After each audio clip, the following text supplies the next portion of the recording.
এই যে ভাঁড়ে করে চা খাচ্ছেন বা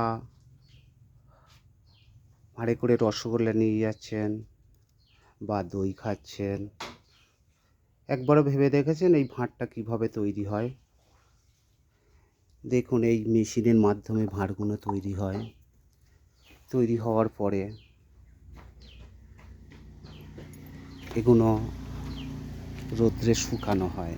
এই যে শুকানো হচ্ছে, এগুলো প্রদীপ বানানো হয়েছে। এরপরে এটাকে হালকা করে কালার করা হয়। কালার করার পরে এগুলো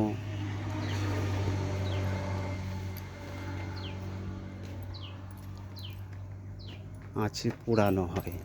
এই যে দেখুন, এইভাবে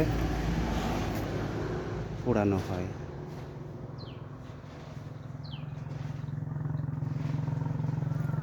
পোড়ানোর পরে একদম ফিনিশিংভাবে তৈরি হয়ে যাচ্ছে ভাঁড়, প্রদীপ, বিভিন্ন রকমের জিনিস,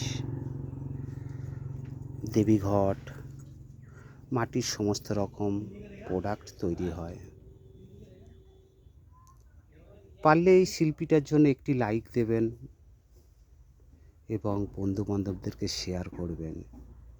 ভিডিওটি ভালো লাগলে অবশ্যই লাইক দেবেন। আপনার এই একটি লাইকের উপর